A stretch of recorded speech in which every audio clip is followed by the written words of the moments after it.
Dive into our panel session on the future of group exercise. When Rob and I originally spoke about a session for independent gyms, we started to think about how can we help some of the thinking and some of the challenges that you've got within the sector, particularly around creating community, around building new instructors, and how you can utilize technology, in particular music, to really enhance your members' experience. So we've pulled together an elite panel today that will hopefully answer some of those questions, give you some of their industry insights. And we've got a collective team. I'm not going to say what the collective time frame is, but in terms of operational years on this stage right now, I think we're up there.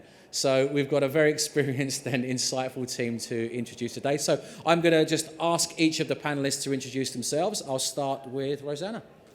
Hi, I'm Rosanna. I'm the owner of Studio Society, which is a group exercise-only immersive studio concept. So we have studios that have CGI animation, 270-degree walls. So when we have our participants take a yoga class, we transport them to yoga on Bali Beach with the smell of suntan cream. And it was while operating this club that we came up with the idea of an app called Cover Me, which helps manage, recruit and reward group exercise teams. So hello, nice to meet everyone. Thanks, Rosanna. And Lisa? Hi, I'm Lisa Smith and I am the group fitness manager at the Fit Club in Redditch, which is about 20 minutes away from here, so nice and local today. I manage all the classes there. We have about 40 classes a week on the timetable. Thanks, Lisa. Andy? Hi everybody, my name's Andy Pickles. I'm the Chief Exec of Pure Energy Go. I've been in the music industry since I was 16, so about 35 years-ish. And I've been in the fitness industry since 1992, programming music for group exercise. That's me, music and fitness for far too many years. And lastly, Sean. Good afternoon, I'm Sean Thornton. I'm the co-owner of 315 Health Club.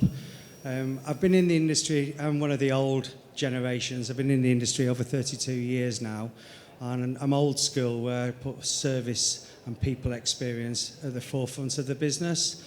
And in 2012, you've got to be careful what you wish for. I had an opportunity to take on a closed health club that was formerly Total Fitness, and I got persuaded with a series of business partners to go for it. Was left high and dry. However, I've got a great team and putting old school philosophy at the forefront of the business and putting service. Everything that could go wrong in business in the last 10 years did. However, what I would also say is we've now got a club that's got over 7,200 members. We facilitate in excess of 50,000 user visits on a monthly basis, and my staff are my stars, but we're always about creating theatre. And in the last 30 years, I've always put Group X very much at the core of the business. I've never taught a class in my life. I do value the importance of it, but it's very much the skeleton of our business is built around our classes. And we're currently running a mixture of small group training and Group X. We run about 150 classes on a weekly basis. Great. Thanks, Sean. We'll actually stay with you, Sean, for the first question. Les Mills, we work with 20,000 plus clubs around the world, and through the research arm of our business, we know that community is a huge part of group training. In fact, coming out of the pandemic, community was the number one reason that people were facilitating or gravitating back into health clubs, fitness facilities, and being a part of that community. So my first question really is to Sean. How can independent gyms really leverage group training, group exercise, small group training, large group training to foster that sense of community? I think at the end of the day, your classes is all about showcasing your people. My staff are my stars, and I always try and put my staff at the forefront of the business. And I think we're a people industry. I really struggle with social media, and I know that everything's going down that way and it's electronic and online and everything like this, but I really struggle to really, I know the importance of it and I embrace it within the business, but it's not something I personally follow. But I try and encourage my team. It's about maximising the usage of your facilities. So, we've talked about increasing costs. So at the end of the day, it's about sweating the assets. And for most health clubs, we've all got studios and gyms. And you know, the last 30 years has been a big transition of health and fitness. We went from hotel leisure to standalone health clubs to then the disruptor and the budgets. And everyone went down, drove the price down.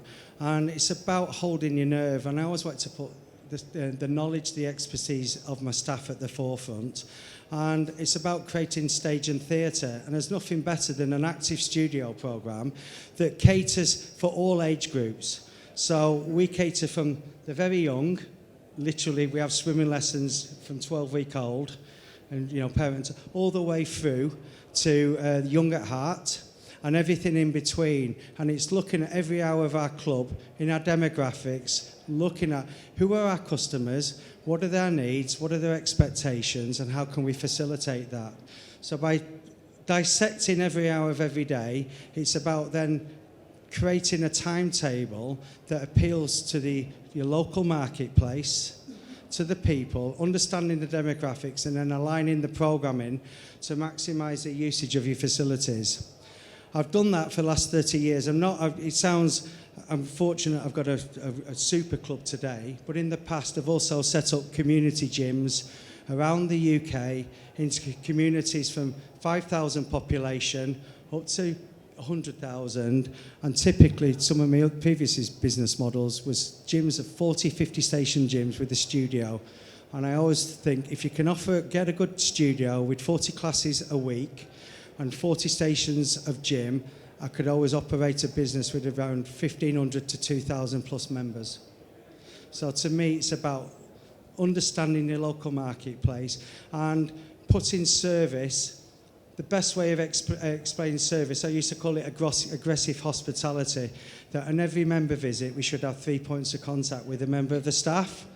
2 of them are easy, hello and goodbye. It's usually done by your reception team, if you're fortunate enough to have a reception, which every one of my facilities did. And also then, how do you service your members? And the best way of servicing your members in bulk and numbers is by looking at your studio timetable. So if you can get 30, 40 people in a class and you've got 1 member of staff, you've got 40 people that should be well serviced at the end of each class. And if you run 40 classes on a weekly basis, then you get into a broad spectrum of a community. So we always try, I'm not just specifically one type of client. I go from the very young to the very old, from complete beginners to world-class athletes. I'm a scratch record. It's been the same philosophy since 1992, and I've never changed, and it seems to be a winning formula. Fantastic. Thanks, Sean. Some great examples there of building community, but I think once we've got the members into the facilities and once we've built a successful acquisition strategy, retaining members is going to be really, really important. So Lisa, what's some of the examples that you use around retaining those members, particularly in group training? I think for us, again, we're very personal, got a great community vibe at our gym. We greet everybody. You know, we know a lot of people by first name terms. We have a chat with them. We know what's going on in their lives. And with the class side of things, it is a great environment. Everybody's really supportive. Push each other. And it just creates that great environment for everybody. You know, a lot of our members in the classes, they go out on meals and social events together. So, yeah, I think, that personal service, I think you can't beat that. I know, like you say, the technology is moving forward and that is a way to go, but I think, having that sort of person on reception and, we go out into the gym and speak to people and find out what they want, that sort of thing. And getting feedback that sort of way. Fantastic. Thanks, Lisa.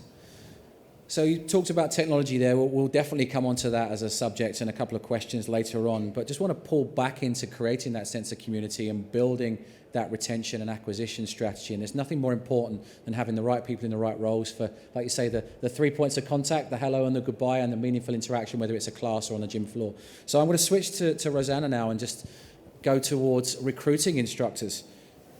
In the evolving fitness landscape, what strategies can gyms use to recruit great instructors to deliver this service that's going to differentiate to other operators?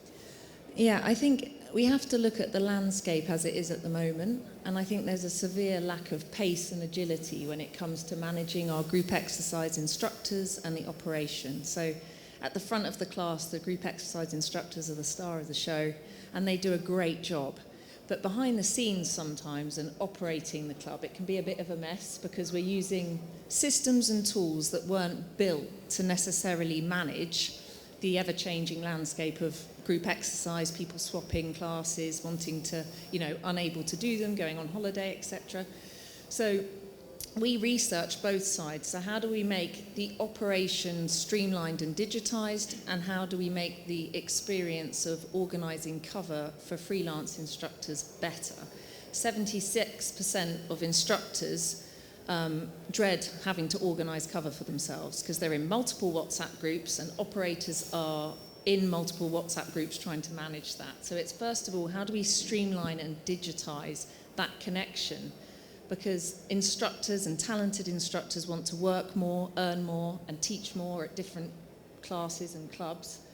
And operators want to obviously find that talent. So it's how do we connect that so that we have instructors on one digital platform so that operators can manage their existing talent with kind of 3 clicks of a button and in 30 seconds through one digital app. How can they recruit new talent? So how do you access all your local instructors that are looking to work more and earn more? And then how do we reward and recognise those stars? Because they kind of come in, they do their thing at the front of the class, and then they leave, they rush off to the next class that they've got to teach, but they're doing such a valuable job within our clubs. And it's very difficult because of the rules around being able to reward freelance instructors. How do we do that? And so, that's why we built the platform Cover Me, to be able to assist in that. And I think to be able to recruit new instructors, we need to make this landscape more attractive.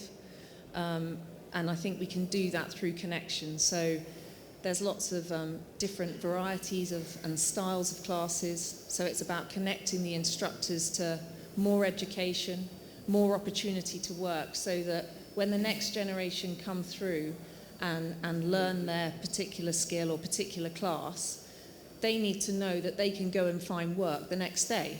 And that's probably not by going around their local health clubs giving out CVs that maybe get to the right person or not. How can we create a platform where someone can learn a skill and then be out raising their profile and teaching, almost the very next day?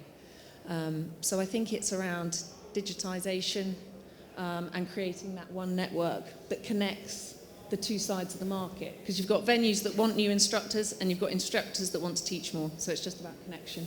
Right. And just expand a little bit further on that, we talked about new instructors coming into the industry. We know that there was a decrease in volume of instructors that are currently out there, both in freelance and also those working in facilities. Where can operators go, in your opinion, to find these new instructors, rather than looking at people that have already trained and have been educated? How can we find the next level, the next wave of instructors that can come in and really shape and change the future of the industry? I think that if we look back to when group exercise started with back in the 80s with Jane Fonda, and she was providing classes that people wanted to do at that time. So the style of classes is evolving and ever changing. And I think the key rule in marketing is people like us do things like this. So they want to see people that they recognise at the front of the class, and this kind of next generation doing the styles of exercise and classes that they want to be doing. So it's about probably looking at not just group exercise, but also personal trainers, because personal trainers are learning to become group X, and same vice versa. There's a crossover of that to be able to, work more, basically. So I think it's looking at all the different fitness professionals and how we can... No one heard anything, right? I didn't hear you, it was just nothing. Sorry.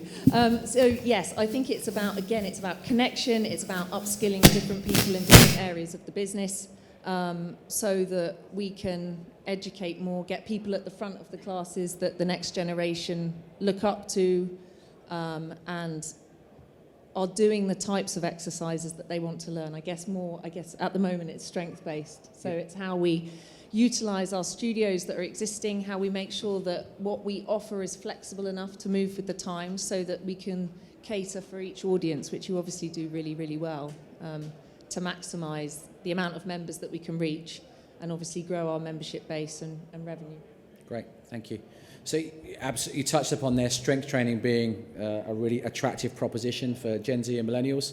The research that Les Mills did, we found that 50% of Gen Z state that that's number one preference when participating in a fitness facility. But interestingly, up there is also the music that's being used. So I'll switch gears and hand over to Andy and just ask the question, how does music play a part in the future of group training?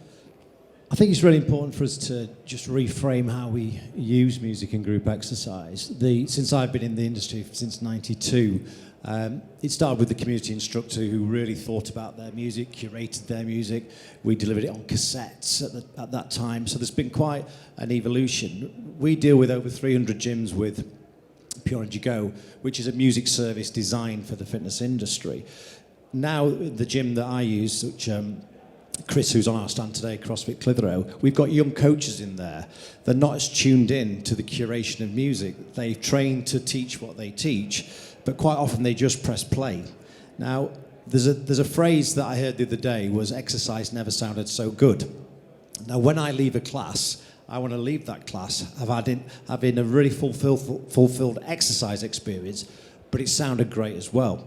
And so we really focus on how you can optimize your classes with the music that you deliver. But your average young person, we talk about Gen Z particularly here, if you're just leaving it to the coach to press play, you've got to be careful about the consistency of what your gym is doing from an output perspective, the quality and the experience. So we put a lot of effort into the curation of music. And I think if you just are playing music that pleases yourself, if you're playing a big hit tune, you might appease some people in that class, but not others. So I think we really need to think about the importance of music in group exercise, but also the tone it sets across your facility. My message is always don't just press play. Really think about what's underneath that play button. So I think it's very, very important just to really think about how important music is to your output as a facility, how it adds to the experience. Because you'll know yourselves, if you leave a spinning class or any kind of group X class, the music is absolutely fundamental. And sometimes you don't appreciate why it was so good. I've been a DJ for 25 years, so I've read dance floors for many, many years. And it's the same here in an exercise class. You've got to read the floor, in this case, the studio floor. But not everybody, from a coaching perspective, necessarily understands music. Those days are gone, potentially, where the instructor is spending lots and lots of hours curating the music for their class. There's been a go-to, which is Spotify, but as we know, it's not really for professional use. So our focus as a business now is working with a whole team of fitness professionals, with music professionals, to provide the soundtrack for your classes. So I'd think about that, but I'd also think about the cost and licensing. So what we do now at Pure Energy Go, we remove the cost. And there's this thing that you have to play chart music in your classes. Some of your classes you need signature music, but I'd say by and large, you need the music that's right for what you're teaching. Be that yoga, be that spinning, be that any kind of group X. So think about the cost implications, because if you're teaching 200 classes per month, your PPL PRS bill is circa £10,000 a year. Now, I know a lot of us sort of do this, and we sort of maybe hide from that, but you don't want that knock on your door. So I think, for me, music is fundamental to group exercise and creating that experience, but don't just leave it to chance. Really think about how you curate it, how you get the blend right, how you meet that mixed age group. You've got potentially young people and seniors coming through your doors. So your music policy, and a recommendation I'd give to you, empower somebody in your facility who's your music coordinator, somebody who gets it, can look across your timetable, because you don't want to come into that class every week and it's the same music, because that gets a bit boring. So I think we can overlook how important music is to group exercise, and I think we just need to maybe reframe that, just so you're giving that brilliant customer experience and you're not leaving anything to chance. Nice. So just a follow-up question to that. Personalization is absolutely key when it comes to consumer demands of the future. When we're looking at Gen Z, millennials, and the consumer of the future, personalization in technology and interaction with services and brands is up there as one of the number one wants from the consumer. How do you personalize music, though? Because everyone's got personal individual tastes. We've all got different artists that we like, dislike. Everyone in this room's got a guilty pleasure, and you won't admit it, but there will be something that's on your playlist that you listen to and you don't want to admit to anybody else. How do you create that sense of personalization with music creation in group exercise classes? Just for reference, my guilty pleasure is 5-star. I don't know if any of Rain you or ate. shine? Yeah, love it. Yeah. In answer to your question, you can't. You've got to read the crowd, so to Right. speak. So there will be certain classes in your timetable that have got a demographic of a person coming in there. So broadly speaking, there's no point me banging out Calvin Harris if I'm doing an aqua class to seniors. So you've really got to try and find some middle ground here. So it's understanding the timetable. I would start to theme some of my classes with particular kind of music because it adds another dynamic. But you can't personalize it for everybody. So you've got to try and find a middle ground. And so this is why we talk about the soundtrack to exercise. So if your starting point is, am I doing a circuits class? Am I doing an endurance class? Am I doing a hill climb in a studio cycling class? You think about the music, the intensity, the rhythm, the tone. If I'm teaching a choreographed class, I need teaching points. Therefore, I need verse, chorus, bridge, verse, chorus. And so in answer to your question, you can't, ultimately. So think about it a different way. How do I optimize this class through music? Because not everybody's a 5-star fan. And so if I'm banging out 5-star, I'm going to upset most of the people in that particular class. So our approach is more about commissioning and curating music that is, if I'm doing a meditation class, it's about the frequency and the mood of that music. If I'm doing a hill climb, I need a cadence there that gets me up that hill. So it's about thinking about the components of your music. But we're all exercise professionals. The role that we play is we're music professionals, but we understand music in the context of exercise.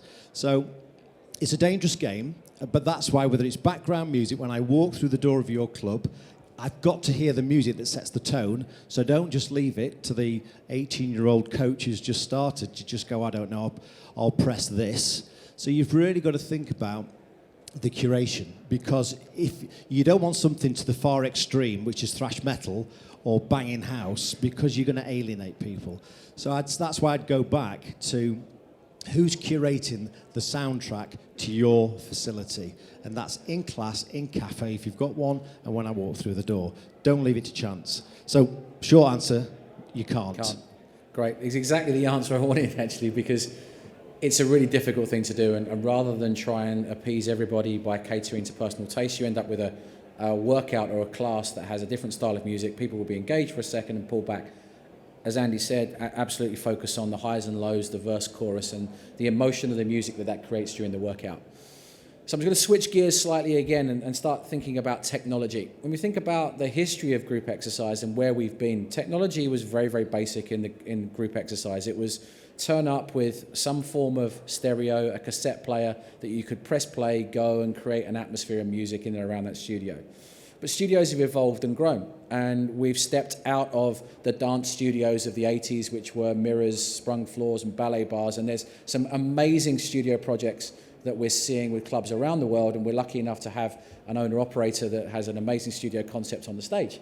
So, Rosanna, I'd like to ask you, what was that pivot and shift for you to invest so highly in technology to create that studio experience? I think we saw the evolving gym landscape and all the new equipment that was being produced, and then we looked at group exercise and all the amazing variations of group exercise classes that were out there, but the space in which it had taken place hadn't really changed since the 80s. It was, like you say, wooden floors, bright lights, mirrors, not the best environment for members to feel comfortable or to try something new. And there was a piece of research that was done by Harvard that showed that unless you were professional dancing or weightlifting, you didn't need to check your technique in a mirror. So we thought, just like music motivates and drives you through a class, we could create an environment that would also help promote a better training outcome.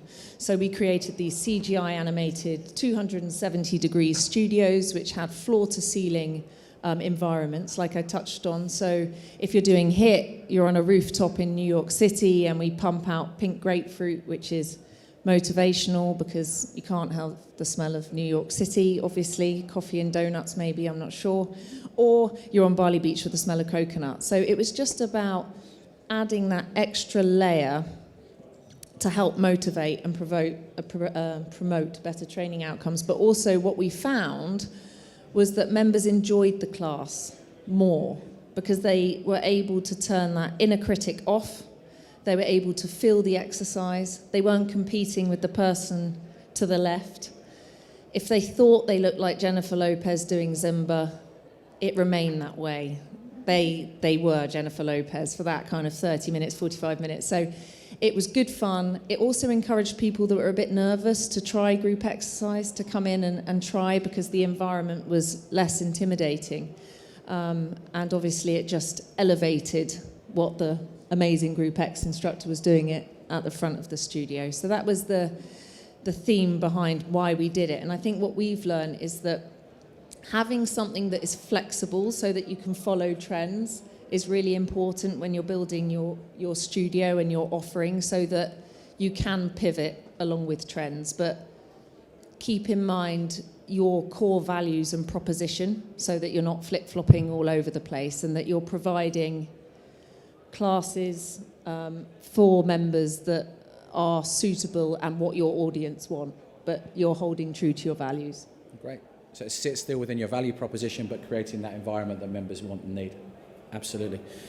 Any other thoughts from the panel just with regard to technology? How can operators out there embrace technology to really enhance that experience, both from an acquisition and retention perspective?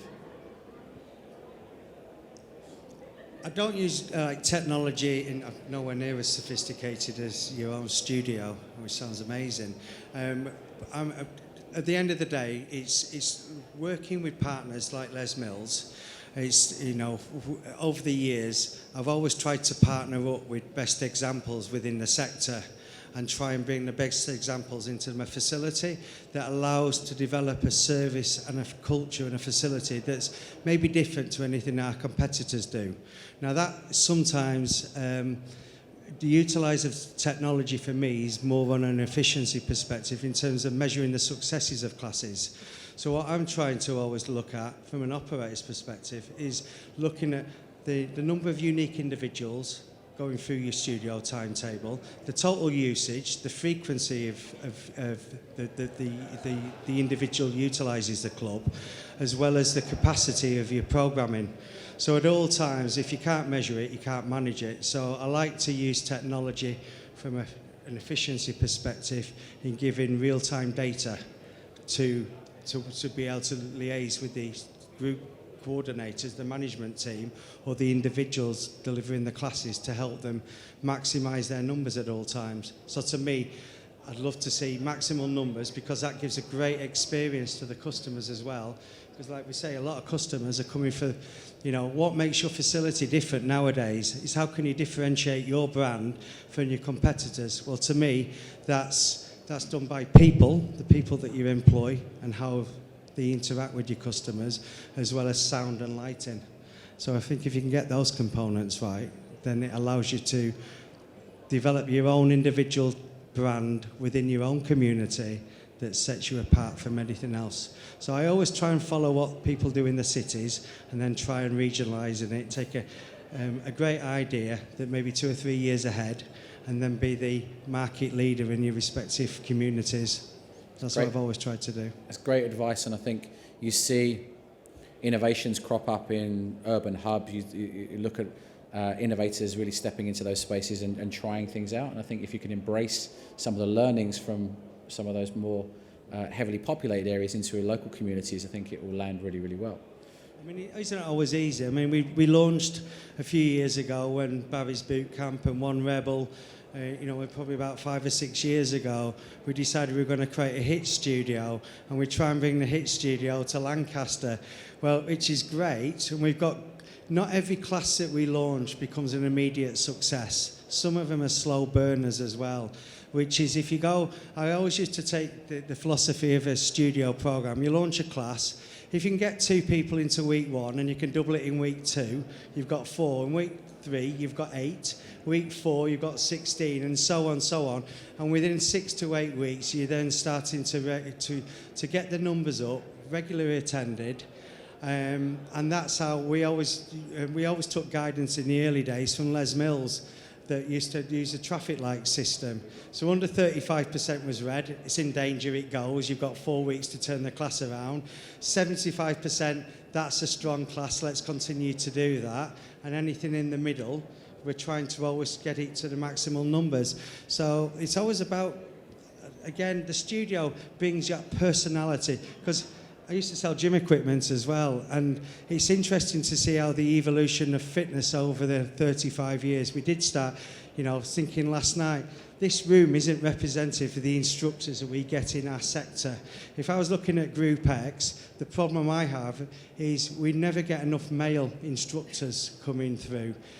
90%, in fact, most of my, other than spinning and HIIT, all my instructors are female.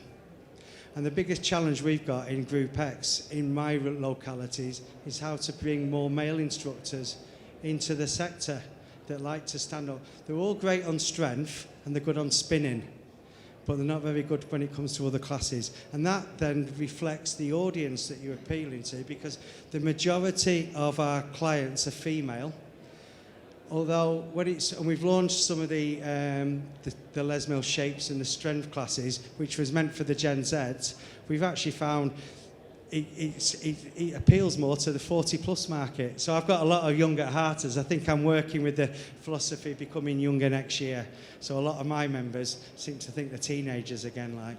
Just like to point out that demographics is a mindset. It's not a group. You can be Gen Z in your mind. You don't have to necessarily be within that age group. But it is hard to get male into, all the males up until 40, I'll hang out in the gym and do a lot of strength training, but we don't, then when they get to 40, we're starting to see more males from 40 plus going into a lot of our small group training and our more HIIT style classes. So we are starting to get more male into, the business. And the interesting thing as well, since COVID, we've got 7,000 plus members now. In the past, it was more members were female. 52% of our membership base were female, 48% male. And that's flipped since COVID. 54% of our members now are male and 46% female. And it's definitely a younger generation that's joining the health club.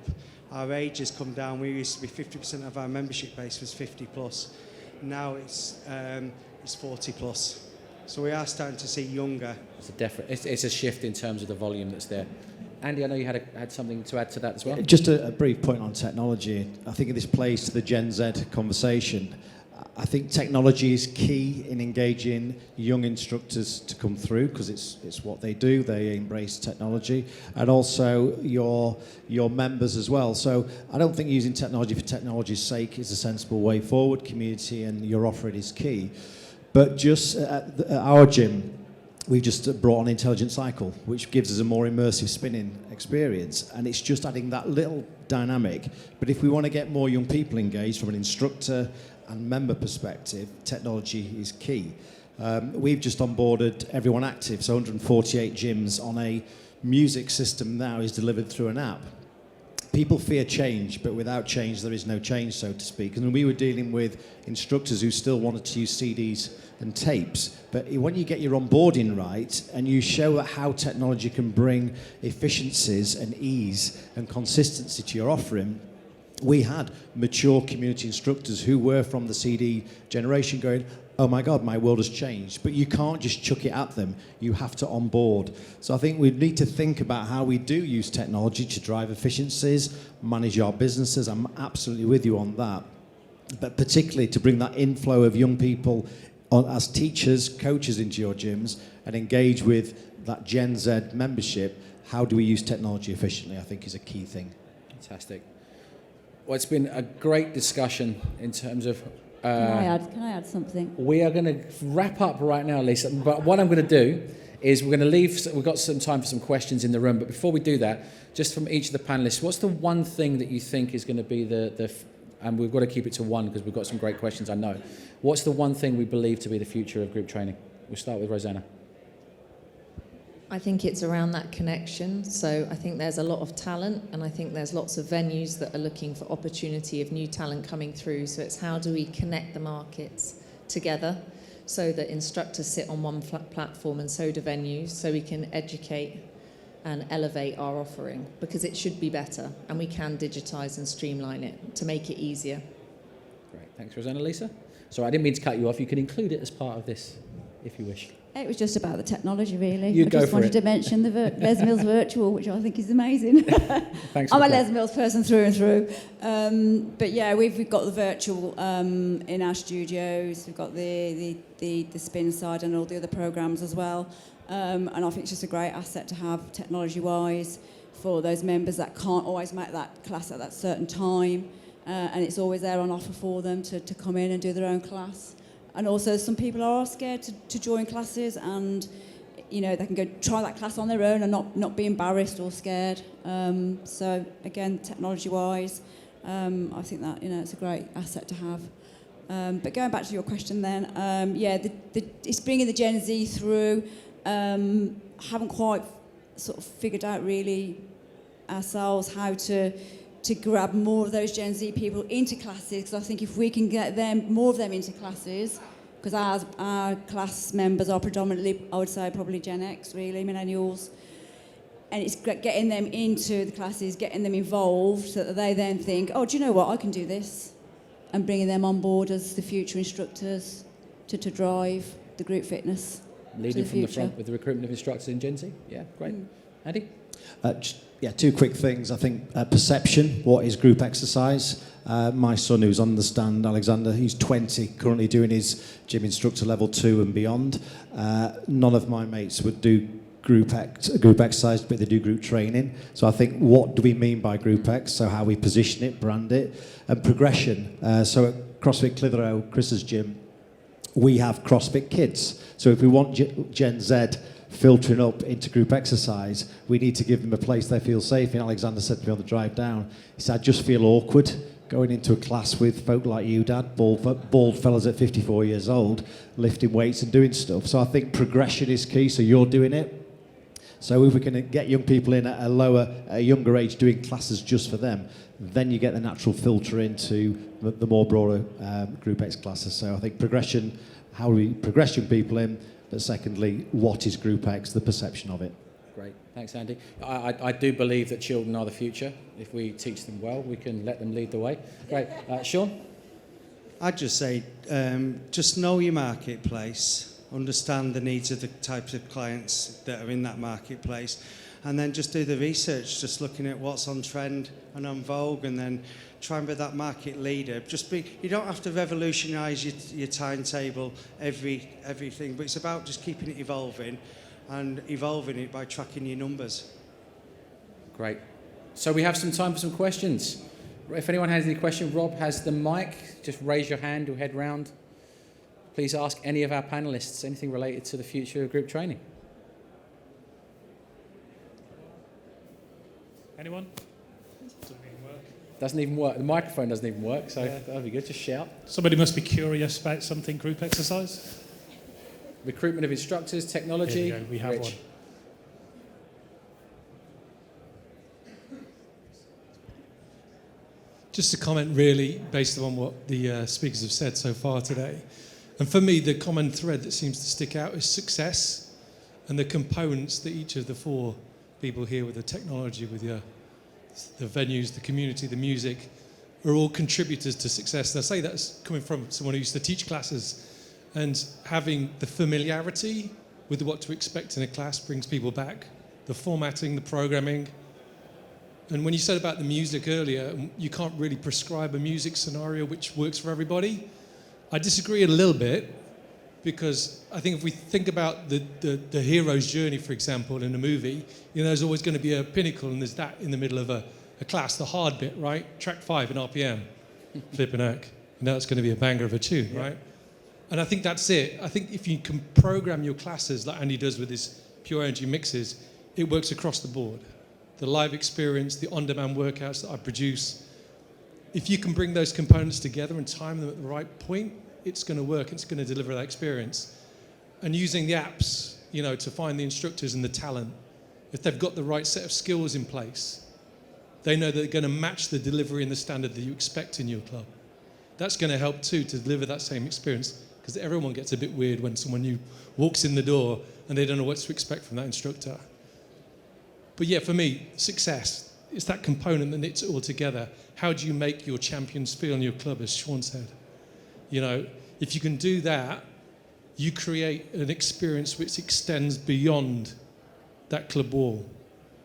It extends to that moment when you're packing the bag in the morning, wanting to go to the gym to do that class. And it extends to that point when you're looking on your mobile phone afterwards and reflecting on the success of that class afterwards. I just wanted to add that because I thought it was a really interesting point to knit yours together. Great, thanks, Rich. Appreciate that. Any other questions in the room?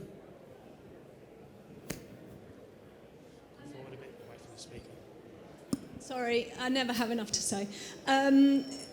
Sean, you're community-based. Rosanna, your network of instructors and mentors. I really love that. Lisa, your personal service. Andy, pump up the jam. That's all. That's Thank it. you. Everything that I hear is community. So whether it's grassroots or seniors, but how are we? What's the future going to look like if we haven't got the community or if we go into lockdown? If we go into lockdown and we don't have the community, how do we create that outside of the four walls?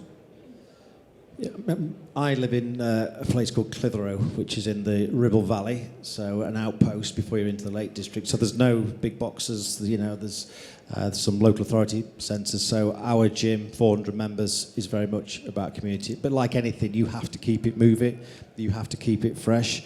And so whether it's your class timetable, Chris is great at innovating. He brings Deca in, he brings High Rocks, CrossFit. We keep moving that around. So you have to give a sense of wanting to go to that gym.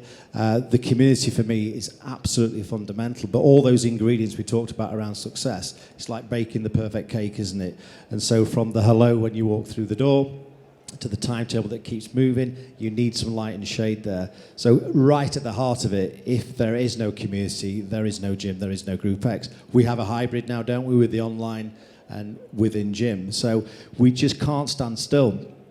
As a DJ for many years, if I opened my set and played a banger from start to finish, it just sounds flat. You have to take people on a journey, and it's no different for you people as gym owners. The instructor is the DJ, they are the hero, but you've got to get all those components right. So I think community is pivotal, but you build community by creating a place that people want to be. But that comes back to what you were saying. It is the class timetable, it's the quality of the instructor, the music, the atmosphere, the whole package would indeed drive that community. So I think that's how I'd feel about it. Great. Sean, I know you've got a comment as well. I was just going to add to that. You mentioned COVID, and it's a few years ago. It sounds grand you're having a big health club, but it also comes with big headaches. And I remember when they were talking about shutdown, and it was like, we do, you know, and I looked at the team and was like, God, we've got no savings. There's no cash reserves in the business. If anything goes on, we're screwed. And effectively, we then ramped up the communication. And I think how do you create a community is through effective communication at all time. And all we did, we really ramped it up. We always send, we communicate literally on a weekly, monthly basis to our membership base at all times anyway. But in that time, we had to remind people that we're a local club, we're a local business owned by local people. We employ local people for the benefit of the local community. Let's be here for each other. And we froze everybody's memberships. We then put them all onto a £10 donation, and we managed to cover our operational costs.